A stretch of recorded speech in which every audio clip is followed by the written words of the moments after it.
విజయనగరం జిల్లా గంట్యాడ మండల జగ్గాపురం గ్రామంలో తెలుగుదేశం సభ్యత్వ నమోదు కార్యక్రమాన్ని రాష్ట్ర మంత్రి కొండపల్లి శ్రీనివాస్ ప్రారంభించారు. గజపతి నగరం నియోజకవర్గంలో మొట్టమొదటిసారిగా ₹1,00,000 చెల్లించి టీడీపీ శాశ్వత సభ్యత్వం పొందారు మంత్రి. జిల్లా పార్టీ అధ్యక్షుడు కిమిడి నాగార్జున చేతుల మీదుగా మంత్రి శ్రీనివాస్ శాశ్వత సభ్యత్వం తీసుకున్నారు. తెలుగుదేశం పార్టీ సభ్యత్వం తీసుకోండి, సమాజంలో రాజకీయాలలో గౌరవప్రదమైన స్థానం పొందాలని యువత, మహిళలు పెద్ద ఎత్తున పార్టీ సభ్యత్వం తీసుకోవాలని మంత్రి పిలుపునిచ్చారు. పెద్ద చిన్న తేడా లేకుండా ప్రతి ఒక్కరూ పార్టీ సభ్యత్వం తీసుకోవాలని సూచించారు.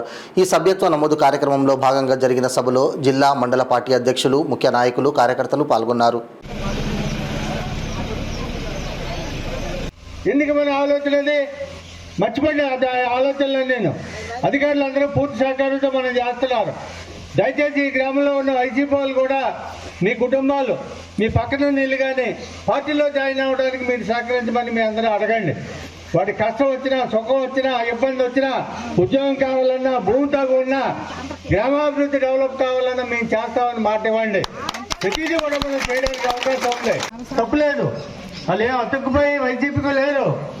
మనం ఎంత ప్రేమగా మనం కలుపుకుంటామో వాళ్ళు కూడా మనతో సహకరించడానికి అవకాశాలు ఉన్నాయి. మీకు ఇంకోటి చెప్తున్నాను, ఏదో అల్లది ఏదో జరుగుతుందని అనేది మర్చిపోండి. ఆ రోజులు లేవు, అలాంటి పరిస్థితి లేదు. ఏం చేస్తున్నారు?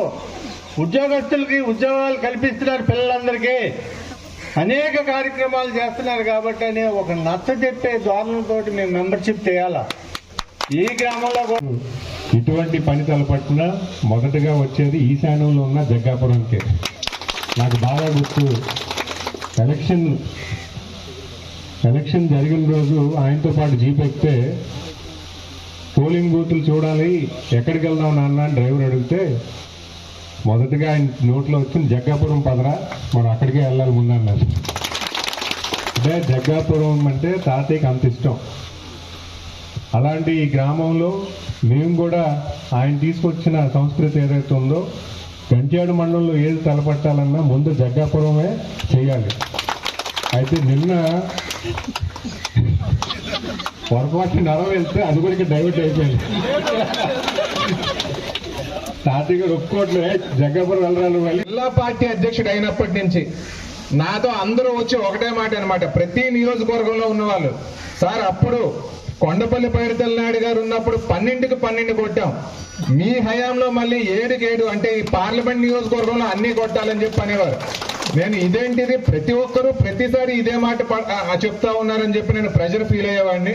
కానీ ఈ రోజును చూసుకుంటే మన సెగ్మెంట్ అంతా, మన జిల్లా అంతా, అదే రకంగా రాష్ట్రం అంతటా కూడా తెలుగుదేశం పార్టీ ఇంత బలంగా రావడం చాలా సంతోషకరంగా ఉందని చెప్పి ఈ సందర్భంగా తెలియజేస్తా ఉన్నాను. ఇక రెండు, నాకు కొండబాబు అంకుల్ గారు మాట్లాడిన మాటలు నాకు కూడా మంచి ఉత్తేజాన్ని ఇచ్చాయి. ఒక్క విషయం మాత్రం నేను ఖచ్చితంగా చెప్తున్నాను, నేను ఎన్నో మీటింగుల్లో ఉన్నాను. అంకుల్ చెప్పిన ఒక మాట మాత్రం ఖచ్చితంగా అందరం గుర్తుపెట్టుకోవాలి, అది ఎవరు కూడా ఏ స్టేజ్ మీద కూడా రాజకీయ నాయకుడు మాట్లాడలేదు.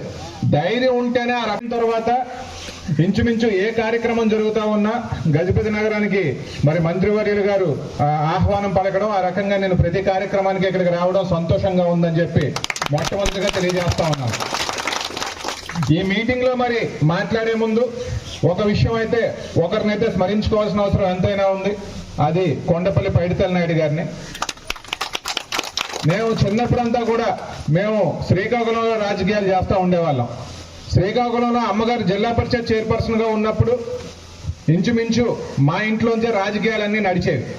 శ్రీకాకుళంలో ఉన్న నాయకులందరూ ఎమ్మెల్యేలు అవనివ్వండి, ఎంపీలు అవనివ్వండి, అదే రకంగా జెడ్పీటీసీలు అవనివ్వండి, ఎంపీపీలు అవనివ్వండి, అందరి పేర్లు కూడా అన్ని మండలాలు కూడా చిన్నప్పుడే నాకు కంఠస్థ అయిపోయేది అనమాట.